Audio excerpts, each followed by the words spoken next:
Inside that car was Queen Camilla, and she was racing toward the one meeting the entire royal family had spent 4 years trying and failing to arrange. A meeting between a father and the son who once called her the villain of his own memoir. Today, we're going to tell you why Camilla dropped everything to sit in a room with the stepson who once said the royal family got into bed with the devil because of her, and why what happened next may say more about King Charles than anything is done in years. Queen Elizabeth II's funeral. The last time two brothers who once shared a bedroom, a childhood, a mother's funeral of their own, stood in the same room. For years past, no public reconciliation, no joint appearance, not even a phone call anyone could confirm.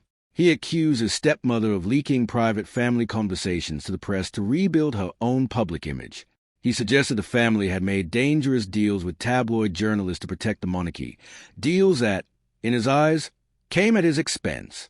But behind palace walls, sources say she never forgot it either, which is exactly what makes what happened next so hard to explain, unless you understand what was really going on inside Charles's head. And royal sources say that diagnosis changed something in him. Time, suddenly, didn't feel unlimited anymore. Charles had 2 grandchildren he barely knew. Archie, now 7. Lilibet, 5. Children who call him Grandpa through a screen, if at all. So when Harry landed in the UK in July 2026 for a packed week of engagements, including the Invictus Games' 1-year-to-go event in Birmingham, the pressure had been building for months. Just days before the reunion, the High Court dismissed Prince Harry's long-running privacy lawsuit against Associated Newspapers, the publisher behind the Daily Mail. Harry, alongside other claimants including Sir Elton John and Elizabeth Hurley, had alleged that journalists, and while Harry was fighting battles in court and preparing to reunite with his father, his brother wasn't anywhere near him. The Prince and Princess of Wales put on a united front in Windsor while the Sussexes privately met with King Charles and Queen Camilla at Highgrove House. So here's a picture forming. A king weakened by illness, a son just humiliated in court, a brother deliberately absent, and into that storm walks Camilla, but not for the reason you'd expect. Multiple sources now claim the secrecy around this meeting was extraordinary. According to reports, Charles personally orchestrated the gathering and insisted on strict confidentiality.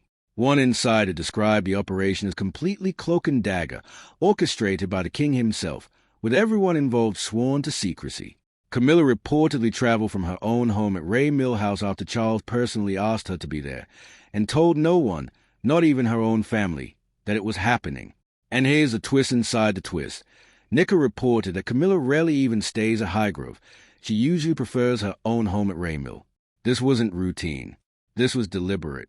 This was Charles asking the one person he trusts completely to be in that room, watching his back and watching Harry. So why would Harry agree to sit across from the woman he once accused of feeding stories to the press? The answer says everything about what he was really willing to sacrifice to see his father. This wasn't a warm, open family reunion with photographers waiting outside. This was something closer to a hostage negotiation dressed up as a family visit. According to Sally Bedell Smith, the terms were blunt. No photographs, no social media posts, no advance leaks to the press, and no detailed account afterward, just a short confirmation from the King's office that the meeting happened. And Meghan? She was present at Highgrove, but according to Smith, otherwise almost entirely absent from public view during this entire turbulent week. Every movement, choreographed. Every appearance, calculated. For an hour, 4 adults and 2 children sat inside a house that has witnessed more royal heartbreak than almost any other building in England. And when it was over, the silence said just as much as a meeting itself. Buckingham Palace, true to form, offered almost nothing.